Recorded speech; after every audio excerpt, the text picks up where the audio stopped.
Okay, hi everybody. Welcome back to Giant Talk, the world's first OKR podcast. Today I'm delighted to be joined by two guests. First of all, the now very familiar Roger Longden, who I'm sure you've all heard of before and heard from before.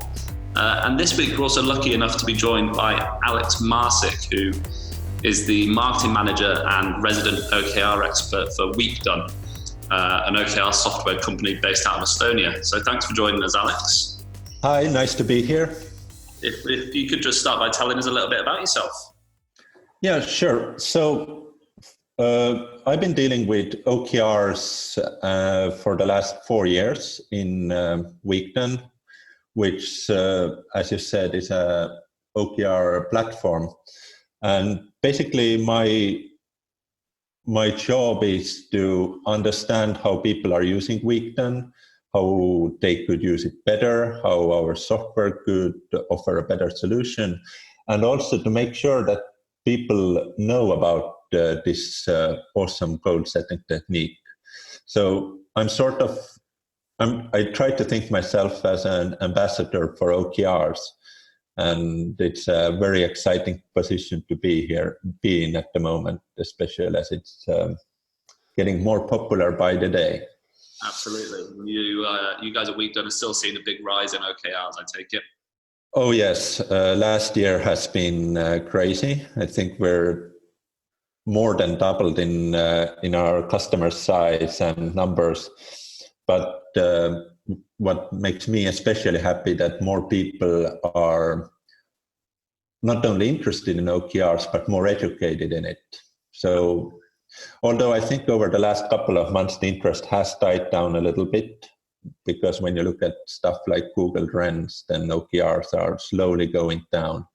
Yeah, but I think it was the measure what matters effect, wasn't it? Yeah, definitely. And while this effect was really good, I'm actually not a big fan of the book because it sort of lacks this practical approach. Yeah, we saw a lot of this where people came in, said that they know everything about OKRs. They had read the Measure What Matter book. And then in 2 weeks, they were bombing us or our customer support with questions on some very basic things that we assumed they would already know.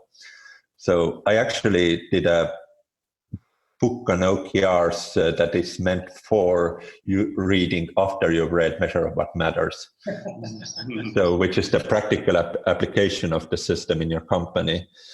Interesting.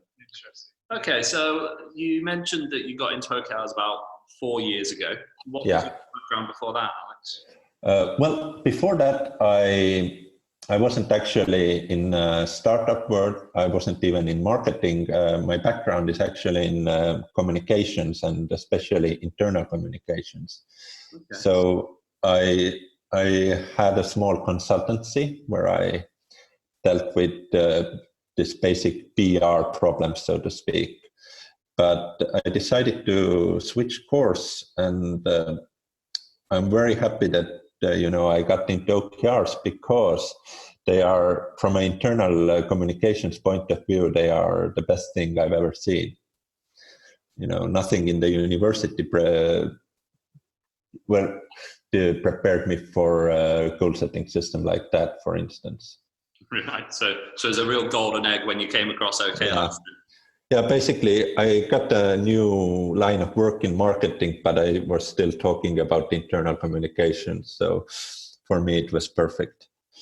Okay. Kind of similar for me. It brought together under one umbrella all the principles, practices, in many respects, beliefs that I held around. Definitely. And I also... how would I put it? When I was dealing in PR, I very often saw that, first of all, I couldn't set the right goals and measure them, but most of my clients didn't do it either. So, and at that time, I didn't have a good answer for it because, this sort of startup world with its fast and lean systems was very, very far from me. I was in this sort of more traditional corporate landscape. Absolutely. I think that was similar for yourself as well. Yeah, very much so. Very much so. My experience in corporate, where if anybody ever mentioned the word objectives, it was always to do with annual appraisals, and that was just the most negative process I think there was that existed in the business. So objectives were just a dirty word. It was usually greeted with the rolling of the eyes at the very least. Well, I think that actually most business leaders think they have objectives, but usually this objective is we should get a lot of money, or we should get a lot of customers, or I want to be very rich and feel powerful. And if you go with this sort of objectives, then you're actually just following a random pipe dream that will never get you there. So, absolutely. Yeah, I think Simon Sinek's "Start with Why" can come into play there, can't it? Yeah. Okay, so today, really, what I want to get into the nitty-gritty of with you both is the practicalities of OKR implementation within a company. I don't think that's something that we've touched on Giant Talk before. And what I'm interested in knowing is, because Roger, you and Alex are both coming at this from very different perspectives, is how does companies like Weekdone and Derby Giants working together have an impact on OKR implementation within a business? Well, in Weekdone, we do a lot of trainings with people from the moment they sign up and show interest in actually using it.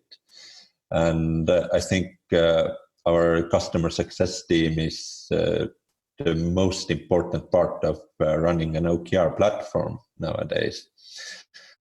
Because a lot of people who want to start using them practically come in with very wrong ideas or wrong ways of setting goals. And if you just start using OKRs and you write your objectives, you write some key results from the top of your head, you're probably going to fail in 3 months. And platform for OKRs, wants you to use it for years and succeed with it. We get nothing if you drop off the radar 2 months or 3 months in. Okay, so Roger, I very much agree with that. I think there is, I think what a lot of people, particularly like the ones that you mentioned who measure what matters and think that they're primed and ready to go. I think what a lot of businesses fail to appreciate is how to use OKRs. It's one thing writing them, and how to use them is something completely different. And that's why when we work with clients, we spend quite a lot of time helping them to design what those wider sort of organizational systems and routines and processes are going to be to help them use them. Because success isn't something that just happens. Success comes from habit. And it obviously comes from the right habits. That goes without saying. But, it's very good that you mentioned habits, because this is another big thing that, or where you can fail with OKRs, because building habits takes time, and from my experience, it takes about 9 months, 3 quarters to actually learn how to use OKRs and have a habit of using them. But the problem comes in that usually the system is sold the same way for, upper management and employees and team leaders. And people don't sort of get that all those groups of people that you have in a company have different reasons and different motivations to build this OKR habit. Yeah, and there's so many, because there is no one way of doing OKRs. What we find is that it pays to help a client define how they're going to use them, what their way of doing OKRs actually is. And we've got an exercise that we take them through to help them create their own OKR playbook, which becomes their, if you like, their Bible on how they use them. And we find that is something which really roots, it really anchors the whole process, and is a really important asset for them. Yeah, well, we don't do playbooks for our customers, but what we usually try to do is to,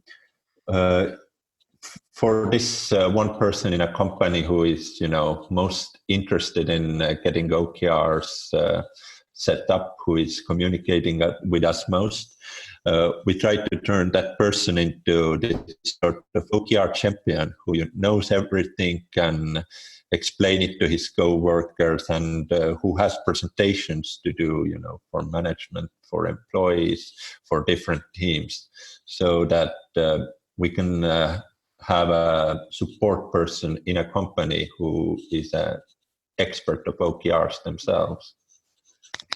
Yeah, I completely agree. It's interesting because we've had debates of late as to whether it's the right thing to have an expert or a coach in a business, or whether everyone should take equal responsibility. I'm a believer that it pays to have that internal expert, or if the organisation is big enough for them to actually have like an internal community of practice around OKRs. So you've got, people strategically placed around the organisation who can provide that expert support when at the point of perhaps crafting OKRs or trying to align them, run check-ins or such like. So yeah. I'd agree with you on that one. I think it's the real. Yeah, and another sort of argument for that is that if there's no one who's directly responsible of implementing OKRs, if they say it's a team effort or something like that, then it usually no one will do it. Yeah, exactly. And I always liken this person to, in agile terms, it's more like the Scrum Master. So it's not the person that is responsible for making sure that the work actually gets done. It's the person that owns the process. It's the person that makes sure that things are scheduled, that everybody knows when it is, and so on and so forth. So, and they have knowledge of the process and the skills required to run the process. Yeah. That's the kind of distinction which I make around this. Yeah. When we make contact or start schooling this sort of person, I usually start with telling them that the first thing he has to understand, or she, is that, first of all, it will take time. OKR cycle is 3 months and usually a little bit longer, and you need to do it 3 or 4 times to get it work. And another thing is that OKRs are not the silver bullet for your problems, and you can't sell it like that inside your company as well. Because this is, I think, what Matters told us, start using OKRs, you're going to be successful in 2 weeks. Yeah.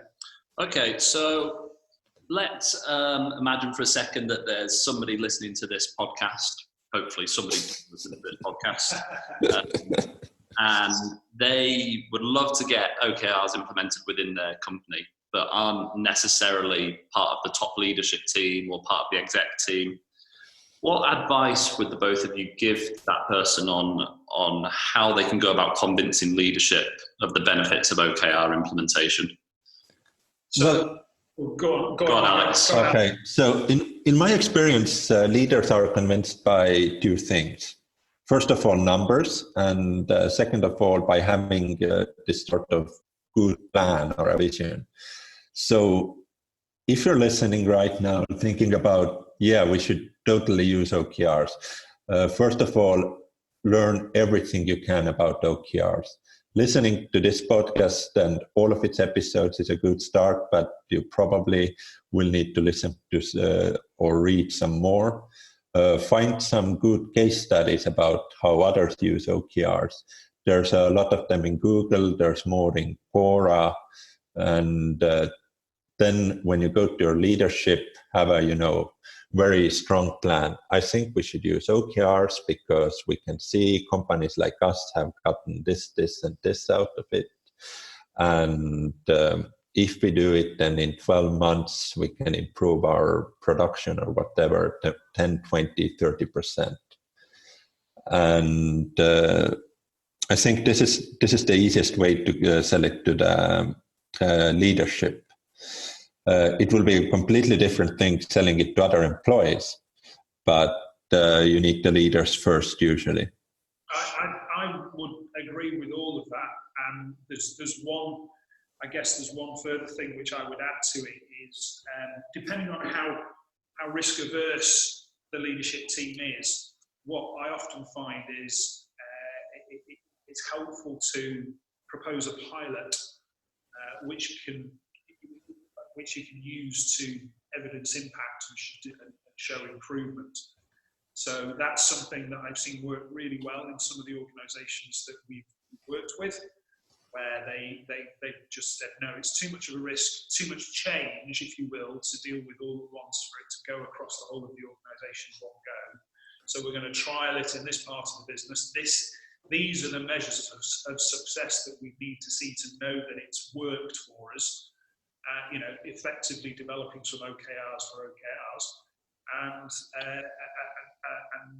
working with that for 3 to 6 months to pilot it.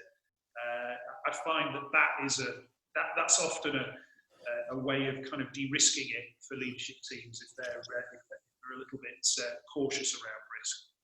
Yeah, definitely. And I think, you mentioned 2 approaches. One of the pilot theme, the other is to use it on everyone. But we have also sort of figured out the third approach, which is to implement it on team leader level only. So you don't give employees OKRs, you give it just for the teams. Team leaders are responsible for it and handle their internal team goal setting the way they want.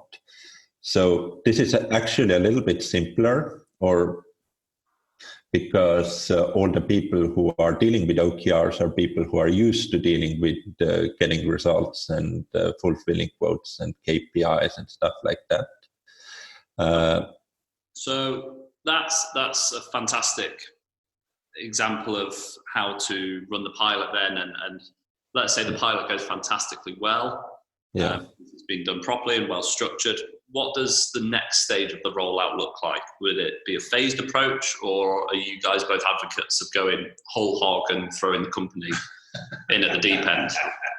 Depending on a company, because let's say, if your pilot team is 5 people and your company is 20 people, you can throw everyone in the moment it works. If you're working in a bigger corporation, we usually see that people like to go into department level. Let's say a marketing team shows it's successful, then the sales and marketing department takes it on. After that, a second department, and then year or 2 later, you have everyone. Because in Weekdone, we actually get 30 or 40% of our customers upgrading, and often more than once, meaning that they add more people to the OKR platform every couple of months or every half a year, depending on how it works. So there certainly seems to be evidence there then of a phased rollout working. Yeah, and I think phased rollout is more likely to work because when we said that you should have one OKR champion in a company, when you finish with a pilot team, you have a whole team full of them. Yeah. And then they will say their friends, our team is so cool, I have to work less, I understand what's going on. And other employees will see, oh my God, I want that too. Yeah, which is a really great point, because if you take into account the change management requirements around implementing OKRs, it is, let's face it, for a lot of people, it's a big shift in the way that they work. It's not about adding more work, it's just about getting them to work slightly differently. Yeah. The ironic thing here is that it's actually reducing the amount of work they have to do, depending on what sort of goal setting there was. But fear of change is a serious factor in stopping any OKR process. So what I find with the phased approach is that, for instance, if you completed your first phase, you can actually use a lot of the stories, the successes from that, from an internal marketing point of view, to really push the message out, push the story out that OKRs are a good thing. It's going to be taken on board and bought into a lot more strongly if the words are being spoken by people that have been using OKRs rather than the leadership team saying this is good, we all need to get on board. And that can then mean that the change is more of a pull than a push. And that's always a much stronger basis for change, much stronger. Yeah. Generally, what makes OKR so difficult is that if you don't get 90% of people using it, you probably fail. This is true for any goal setting methodology. So for employees, it is all about showing them how they will win of it. Is it by example from the pilot team? Is it by lecture? Is it by training? But you have to make sure employee understands what his or her personal benefits are. Because let's be fair, a random employee might not care that, our communication is more transparent on the team, department, and leadership level. They care that I get to find my things faster. I understand what my manager wants from me, and I don't have to deal with so much bureaucracy. Yeah, absolutely.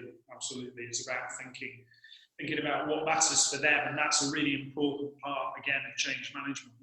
What's in it for me is the question that needs answering every step of the way. Yeah, I don't mean it negatively at all, but people first of all care about themselves. It's a fact. It's usually a good thing, but when you're trying to set up a new system in a company, you have to take that into account. Yeah, completely. Okay, fantastic. Thank you for that, guys. I'd like to just quickly move on to actually pre-implementation, really, and that is identifying a culture that will work fantastically with OKRs, but then also a bit of honesty and transparency about the red flags to look for in your culture that might suggest OKRs won't work. So, Alex, are you aware of any sort of prerequisites that a company might need before beginning to adopt and implement OKRs? Well, I like to say that the OKRs work for all companies, but unfortunately, it's not 100% true.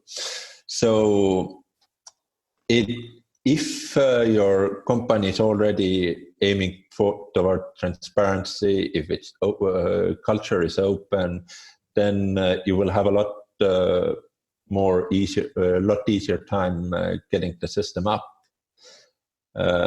However, I have also seen companies with very strict structures that don't want to change, implement OKRs and become a little bit more transparent. But it often is a cultural thing.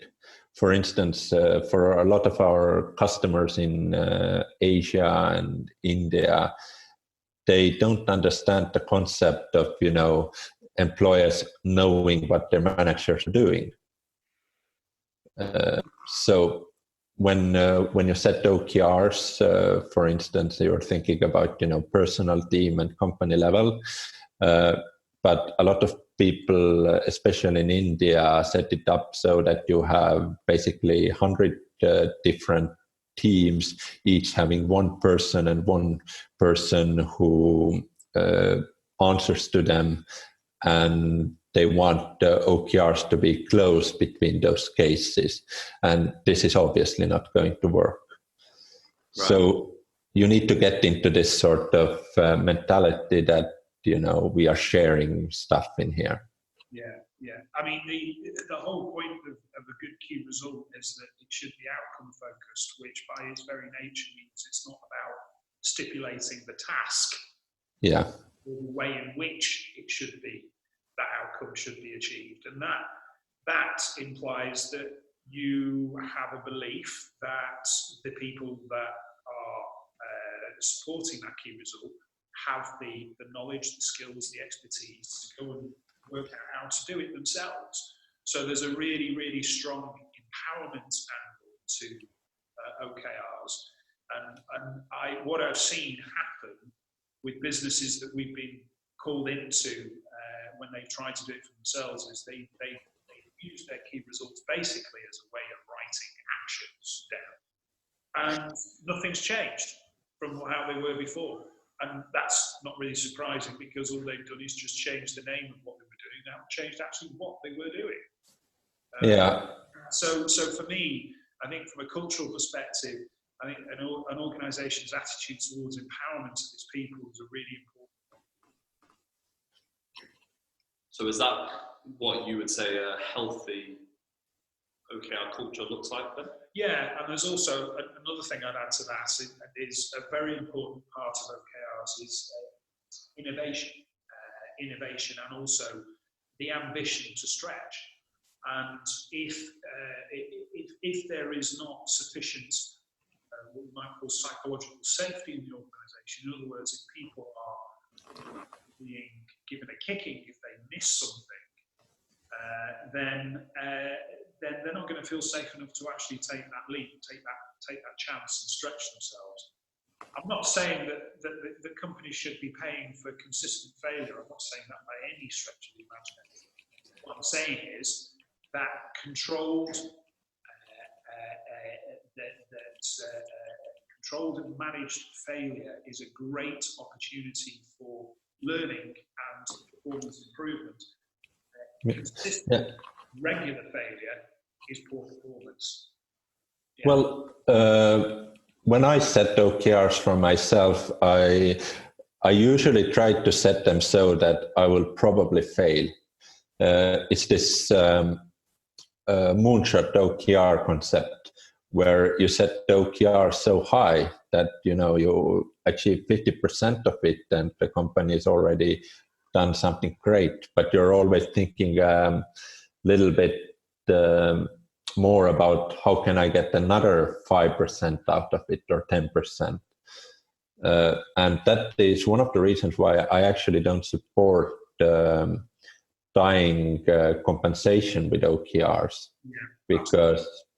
but a lot of companies are doing it, and I have tested it on myself as well, and it doesn't work very well. Just explain a little bit further what you mean by that, Alex.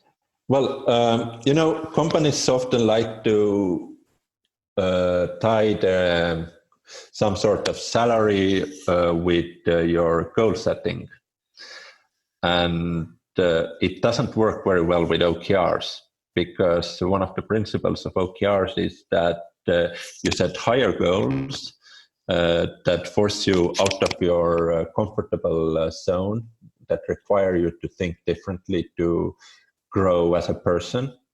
So if you set a high OKR and you say that you'll get your salary if you reach that OKR, then a person's reaction will be, this is not achievable, it will destroy motivation, I won't have money by the end of the month, and so on and so on.